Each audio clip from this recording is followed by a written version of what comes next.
Good afternoon and welcome to the Toronto International Film Festival. My name is Aira Sarza and I am a member of the programming team here at TIFF. I am very pleased to introduce today the film BELMONTE by Uruguayan director Federico Veiroj.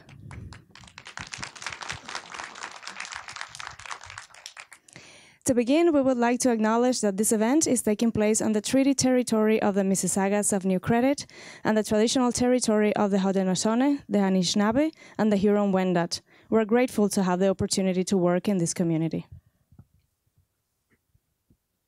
This film is eligible for the Grolsch People's Choice Award. Please vote for your favorite film at tiff.net/vote. We would like to thank Making Cine Entertainment for providing us with this film. Federico Veiroj was born in Montevideo and studied at the Universidad Católica del Uruguay. He made his festival debut with the short film As Follows in 2004. His features include Acné, A Useful Life, and El Apóstata, all of which screened at the festival. Belmonte is his latest film. We invite you all to stay in the room after the credits roll for a question and answer session with the director, Federico Veiroj. But now, pleased to introduce Belmonte, join me in welcoming Federico Veiroj to stage. Thanks. Thank you. Thank you. Thanks for coming. And as Zaira said, it's not my first time here. It's my 5th time presenting my work. So I know it's always beautiful. And this time, this film yesterday at night was premiered. This is the 2nd screening, and I'm very happy to be here at the Lightbox and with you. And I would like to thank you. I don't want to talk about the film, but the particular thing that the film has is that it's my 4th film, and the difference between the films before is that in the moment I decided I wanted to make it, I just spent 3 months, which is very little time in cinema, making cinema, to do it. I mean, I was able to congregate things, people, etc. And because I had the actor and I had many things, and I don't know, it's kind of a film from the heart and with a lot of impulse and emotions, and hope you like it. And thank you very much for being here. And stay for the Q&A to talk to Federico after the film. Thank you very much. Thanks. Thanks very much. Please welcome back Federico Veiroj for the Q&A.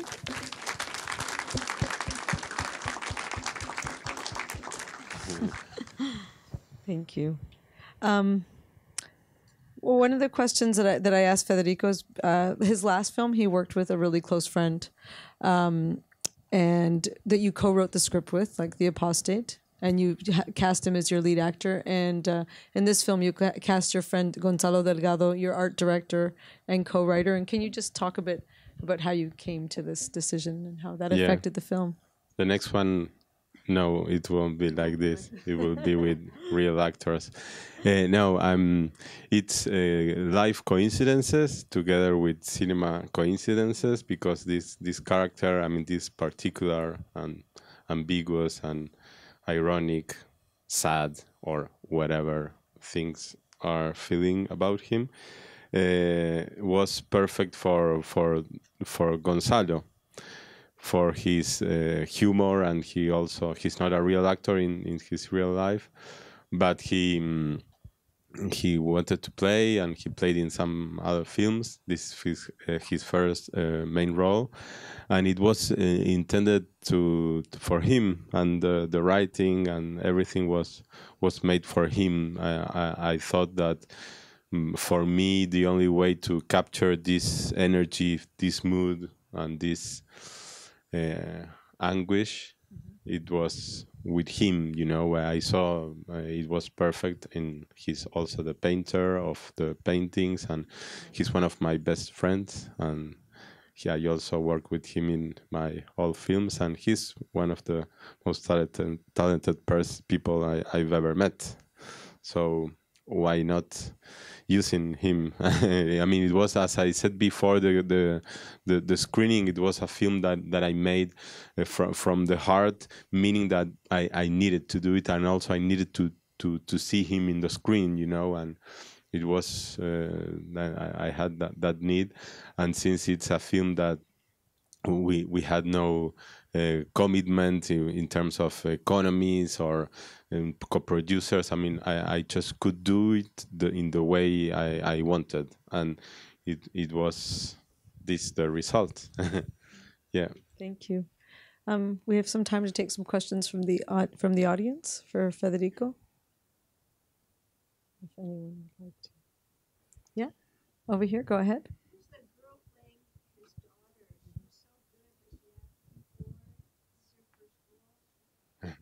Yeah. Yeah. We found her in a casting in Montevideo. She's part of kind of film seminars Saturdays, and I've got a friend who's teaching there. And I asked him, "Hey, I need this," and he said, "I think I have someone." And it was love at first sight, because even talking to her, you can feel that she was perfect for the character. And also to understand the emotions inside, you know. I mean, she had to be very smart to be on stage with him, with this character. And during rehearsals, they just met 3 times because I didn't want to. I mean, of course, they met and they hug everything, but I didn't want, okay, let's go and you two, you go eat and you make friends together. No, I mean, we were doing like job. I treated her as an actress. This is the second big screening of the film. I want to ask you something. How's the main feeling after watching the film? I mean, for me, it's very powerful, and I love it, of course. But maybe if you can say something about the feeling. Yeah, go ahead. I really liked, starting with another person here, but I really liked the scale of the movie. I saw it as a portrait of this character that you say is your friend. I liked the word ambiguous that you used, because I think that was central to his character, and also the I don't know if it was a deterioration or that's his condition, that everything he questions everything. He doesn't, in some way, have a fixed view of reality, and so I thought that was all great. And I was curious about the answer to the question, why do you always paint nude men? And is that because, I mean, for him, was it entirely a self-examination that he was always engaged in? Is that why take off the clothes and try to get down to the central thing in his character? Yeah, I think it's more what you were saying, because the natural thing is to think, he like men or he like women? No, to put it in that question. And I wanted also to put the film in a level where you're more connected with the soul of this man, and more with the body, with the form, with the physical, and with him. What's the meaning of this character mean naked? Of course, if himself in the paintings and the real paintings, if you examine them, yeah, it's always kind of a portrait of himself. And that's something I wanted even in the sequences that he's painting. And then I liked him to cut in a sequence where he's looking at him in a way, you know, like all the time, like coming again to him. And that's also his or problem, or no, but he's like that. I mean, and he can't avoid telling to a girl at the graphic designer, this is not good. I mean, I something like that. I mean, he can't avoid being himself, also in his art, also with his daughter. And it's not that I wanted to it's not the inspiration of a real person, but I wanted to explore that character like that, you know, what happens with a man like that. And I don't think he's hermetic. I think he's open to a lot of things, but in his own way, maybe. But yeah, I'm also I also wonders why he paints like that. And I like the question is curiosity. I guess what I am more attached, apart from the emotion of this character, is the curiosity of this man. You know, I liked it very much. Yeah, there's a question here. Go ahead, sir. So I'm very curious as to the mindset of the people who wear fur coats in what is a country with a very mild climate.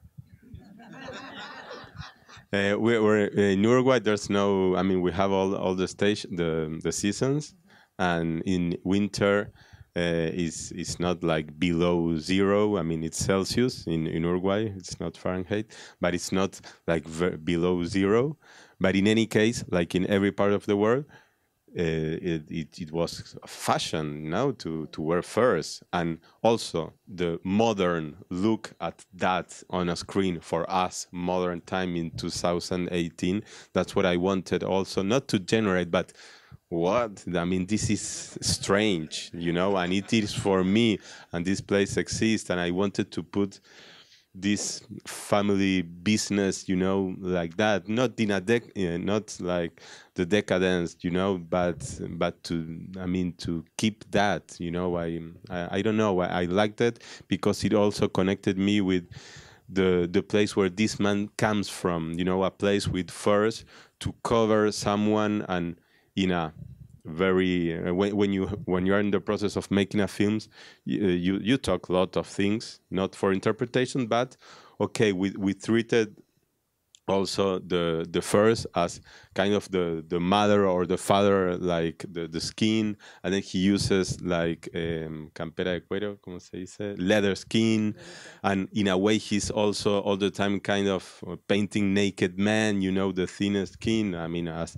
ourselves, and the girl also uses in a moment those coats with this fur, and I don't know. I like that because it's also, even if it's old-fashioned, and also we have like the animal conscience of the issue, you know. But I mean, I shot something that they were already killed in a way, but the thing is that there's something that we cannot avoid, which is the aesthetics of that. I mean, it's very attractive, you know. It's kind to have like an animal in you, you know. And I wanted that, and I want to have that with the girl, you know, that sequence where with the fur.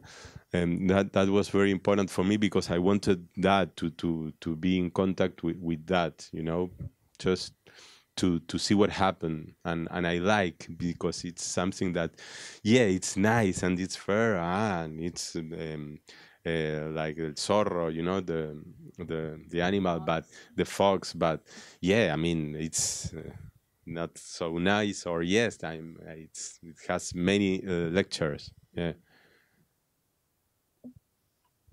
Yeah, a question over here. Go ahead. I was interested in the choice of music. I mean, we had him listening to beautiful classical music, which apparently was part of his process. And then we would have the outside, you know, he'd be by the ocean, and we'd have the more folk song kind of things, giving us information about. Yeah, yeah. Yeah, in a way, yeah, it's the music. I mean, he goes to the theater and he listens to that, but the music also continues. I mean, I wanted to create, and in general, also with the visuals, with the colorful, with the very colorful thing, and with the screen, I wanted to create like a dreamy atmosphere, you know, and music allowed me to do that, and also there's 4 songs with subtitles, the tango, the guy with the guitar, and I also like the idea of those songs that he find in a way are part of him, but he finds them and they talk about him. I don't know, I like that, you know, to create the character, or to create the ambient of the sequence, knowing those words, you know, the word sequences built for those words on the lyrics, you know, and I like that because it's, I don't know, kind of the classical example of the Greek chorus talking to a character. Thank you for the subtitles to the music. I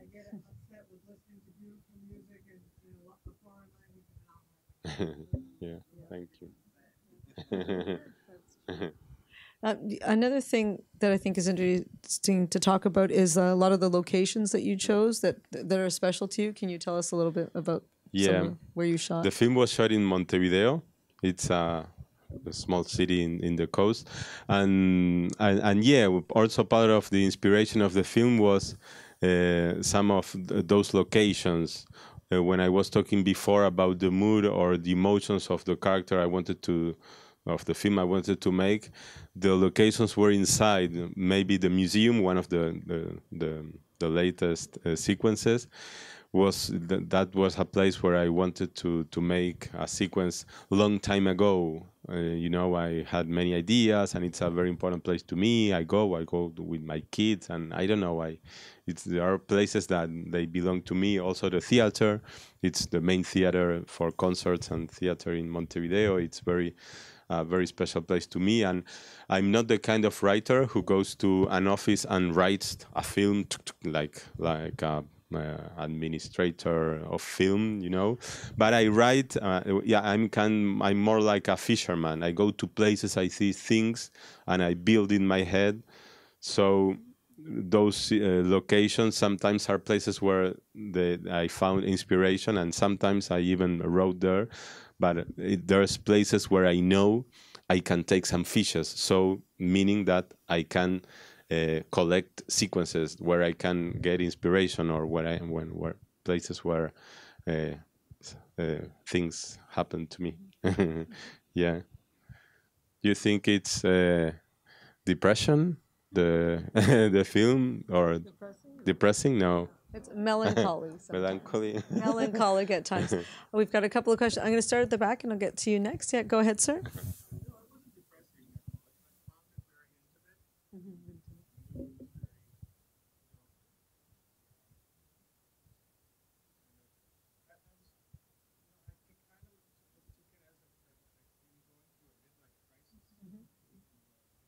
Yeah.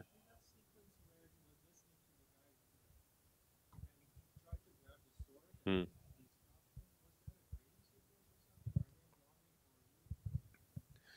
I cannot say honestly.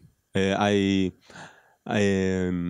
cannot say. I mean, maybe I don't want to sound stupid, like I don't have control of what I'm showing to you, but yes, I've got control, but I can't avoid knowing. I knew that this guy, the beer guy, the owner of the spade there, I knew that I wanted him in that sequence, and he worked in a place where that spade was there, and I like that spade. So I built the sequence, and I told him on Sunday when you make the sequence, bring the spade. I've got something for the spade. So, and I wanted the character Belmonte to do something with that, you know. It's a guy who's asking himself all the time questions, and that song very particular, you know, like from the heart again. And I don't know, I liked the action to bring to collect something like a weapon, you know, like that, and impossibility, you know. I like the action. It's just because of the action. I like that, and I don't know if it's a dream or no. And as I was saying before, the dreamy like, or dream, how, I don't know exactly how to say, but that sensation of all the film, I believe it allowed me to put this kind of things, you know, because I want that. I don't like the all the in very like flat thing, in a flat way. Also flat, not in terms of this is real, this is not real, but also in questions. I mean, I'm also having questions. I'm not putting here my certainties about life or whatever. I'm putting also questions, and maybe that's also the reason why it's the first film that I said, okay, let's do it, and it was so urgent to make it, because it had that energy also making it, and with a lot of improvisation and things going on during the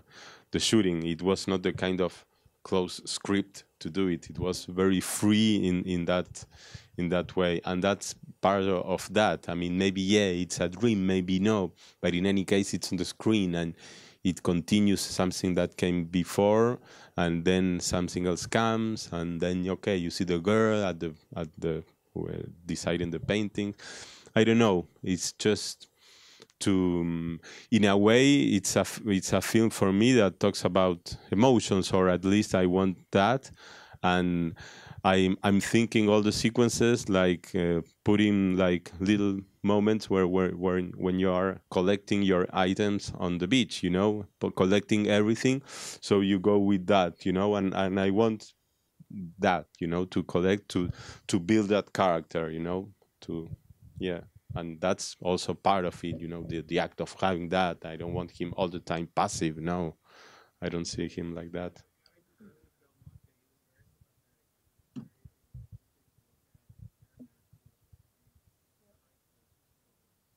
Thank you. We have a question up here. Go ahead. Thank you very much.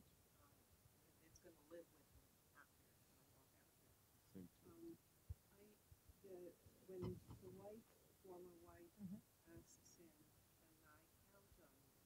That seems to me a very important dominant. So the question is about the moment that his ex-wife asks him, "Can I count on you?" And if you can comment. Narratively, the film, as you've seen, it's maybe we can say in our language in cinema, it's kind of a thin plot. I mean, it's not something that many things are happening. It's more in the emotional territory. And it is important, that phrase, and it's combined with his anguish when his former wife says to him, "I want to make a family, not a new family. I want to make a family." Saying, without saying, that I cannot do it with you and I want to do it with some other. And now when he's asking him to, "Can you do it? I mean, are you capable of doing it?" Are you going to take some like commitment? It's kind of, this very or lonely man, or he feels to do something and he does it. And I don't know, a free man in a way. Beautiful, but also free, and that for the domestic life and the woman needing, order. I don't know, it was important, and I like that, because all his security, all his no, I don't like this and this text and all that. I like the combination of, I mean, he's weak. He's strong and weak, and he's human basically. But I like that, and I like his reaction of his former wife asking him, "Are you capable of being with the girl?" Of course. I mean, what are you asking me? Of course. And, a 40-something-year-old man. That's maybe about the middle-age crisis that you were talking about. I mean, in a way, yeah, he acts sometimes like an adolescent, but in a way, it's his energy coming out all the time, his way of life, way of thinking, and I don't know, it's part of that. And I like that because at this moment, he's the only person who confronts him, his former wife, maybe because he still likes her, maybe because she's kind of the closest to a mother than he can have. I don't know, but I like that. The question is, it's very important, and also his reaction. I think the woman had a Yeah, we have one last question. It'll be for you. Go ahead.